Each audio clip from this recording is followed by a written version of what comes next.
Hello friends, ओम श्री गणेशाय नमः। ओम नमः शिवाय। आप सभी का स्वागत है आपके अपने यूट्यूब चैनल पर। फ्रेंड्स, आज हम आपको इस वीडियो में बताने जा रहे हैं श्रावण मास महात्म्य की 25वें अध्याय की कथा के बारे में, जिसको सुनने मात्र से ही आपके सभी मनोरथ होंगी शीघ्र ही पूर्ण और प्राप्त होंगी सभी प्रकार की सिद्धियां। फ्रेंड्स, वीडियो शुरू करने से पहले आपसे रिक्वेस्ट है, अगर आप हमारे चैनल पर नए हैं और आपने अभी तक चैनल को सब्सक्राइब नहीं किया है तो प्लीज़ सब्सक्राइब कीजिएगा चैनल को, साथ ही प्रेस कीजिएगा बेल आइकन को, जिससे नए वीडियो से रिलेटेड नोटिफिकेशन आपको तुरंत प्राप्त हो सके। और वीडियो पसंद आने पर वीडियो को लाइक और शेयर ज़रूर कीजिएगा ताकि सभी भक्तों को इस वीडियो का लाभ प्राप्त हो सके। और कमेंट बॉक्स में ओम नमः शिवाय जरूर लिखिएगा। श्रावण मास महात्मा सभी प्रकार के विघ्नों का नाश करने वाले तथा सारी सृष्टि का पालन करने वाले श्री गणेश जी तथा ज्ञान के दाता देवी श्री सरस्वती जी तथा सब पुराणों के कर्ता श्री व्यास जी तथा श्री गुरुदेव जी के चरण कमलों में नमस्कार करके भगवान की श्रद्धा और भक्ति रस में डूबे हुए श्रावण मास महात्म्य की कथा कहती हूँ। श्रावण अमावस्या को किए जाने वाले पिठोरी व्रत का वर्णन। ईश्वर बोले, हे मुनि श्रेष्ठ, अब मैं उत्तम पिठोरी व्रत का वर्णन करूंगा। सभी संपदाओं को प्रदान करने वाला यह व्रत श्रावण मास की अमावस्या को होता है।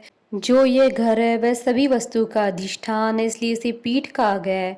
और पूजन वस्तु मात्र के समूह को आर कहते हैं। अतः हे मुनीश्वर, इस व्रत का नाम इसलिए पिठोर है। अब मैं इसकी विधि कहूंगा, सावधान होकर सुनिए। इस दीवार को ताम्र वर्ण, कृष्ण वर्ण अथवा श्वेत वर्ण धातु से पोतना चाहिए।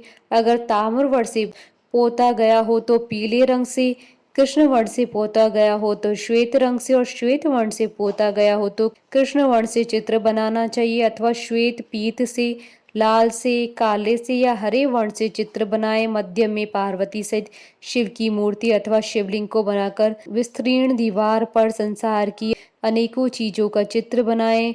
चतुशाला सहित रसोई घर, देवालय, शयनगृह, 7 खजाने, स्त्रियों का अंतःपुर जो महलों तथा अट्टालिकाओं से सुशोभित तथा शाल के वृक्षों से मंडित हो, चूने आदि से दृढ़ता से बंधे, पाषाणों तथा ईंटों से सुशोभित हो, और जिसमें विचित्र दरवाजे, छत तथा क्रीड़ा स्थान हो, इन सभी को चित्रित करके बकरियां, गायें, भैंसे, घोड़े, ऊंट, हाथी, चलने वाला रथ, अनेक प्रकार की सवारी, गाड़ियां, स्त्री, बच्चे, वृद्ध, जवान, पुरुष, पालकी, झूला और अनेक प्रकार के मंच, इन सब का अंकन करें। स्वर्ण, चांदी, ताम्र, सीसा, लोहा, मिट्टी तथा पीतल के और अन्य प्रकार के विभिन्न रंगों वाले पात्रों को लिखें।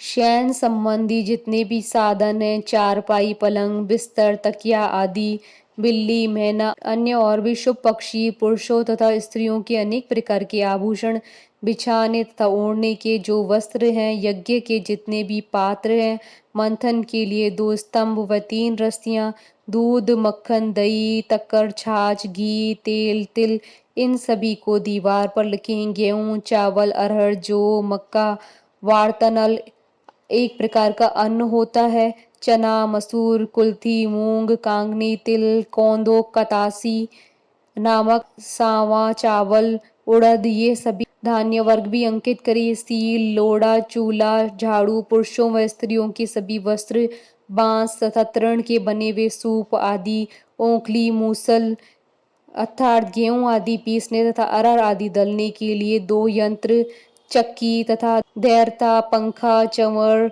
छत्र, जूता, 2 खड़ाऊ, दास, नौकर, पोष्य वर्ग, तृण आदि पशुओं का आहार, धनुष, बाण, शतघ्नी, एक प्रकार का अस्त्र, खड़ग, भाला, बर्छी, ढाल, पाश, अंकुश, गदा, त्रिशूल, बिंदीपाल, तोमर, मुगदर, फरसा, पटिश, भुषंडी, परिग, चक्र यंत्र आदि, जल यंत्र, दवात, लेखनी, पुस्तक, सभी प्रकार के फल, छुरी, कैंची, अनेक प्रकार के पुष्प, बिलपत्र, तुलसी दल, मशाल, दीपक तथा दीवट आदि उनके साधन, अनेक विद्या खाने योग्य शाक तथा पकवानों के जितने भी प्रकार है उन सभी को लिखना है। जो वस्तुएं यहाँ नहीं बताई गई हैं उस सबको भी दीवार पर लिखना है, क्योंकि यहाँ पर सभी कुछ लिखना संभव नहीं है। क्योंकि एक एक पदार्थ के सैकड़ों तथा हजारों भेद हैं और मैं कितना कह सका हूँ। 16 उपचारों से इन सभी का पूजन होना चाहिए। पूजन में अनेक प्रकार के गंध द्रव्य, पुष्प, धूप तथा चंदन अर्पित करें। ब्राह्मणों, बालकों तथा सौभाग्यवती स्त्रियों को भोजन कराएं। उसके बाद पार्वती से शिव से प्रार्थना करें, मेरा व्रत संपूर्ण हो। हे सांब शिव, हे दया सागर, हे गिरीश, हे चंद्रशेखर, इस व्रत से प्रसन्न होकर आप हमारे मनोरथ पूर्ण करें। इस प्रकार 5 वर्ष तक व्रत करके बाद में उद्यापन कर देना चाहिए। इसमें घृत तथा बिलपत्रों से शिव मंत्र के द्वारा होम होता है। एक दिन अधिवासन करके सर्वप्रथम ग्रह होम करना चाहिए। आहुति की संख्या 1008 अथवा 108 होनी चाहिए।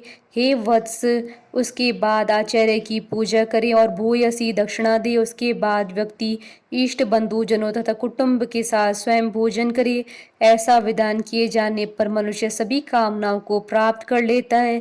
इस लोक में जो जो वस्तुएं उसे परम अभीष्ट होती है, उन सभी को वह पा लेता है। हे वत्स, मैंने आपसे उत्तम पिठोरी व्रत का वर्णन कर दिया। इस व्रत के समान सभी मनोरथों तथा समृद्धियों को प्रदान करने वाला और शिव जी की प्रसन्नता करने वाला न कोई व्रत हुआ है और न कोई होगा। मनुष्य इस व्रत में दीवार पर जो जो वस्तु बनाता है उसको निश्चित रूप से पा लेता है।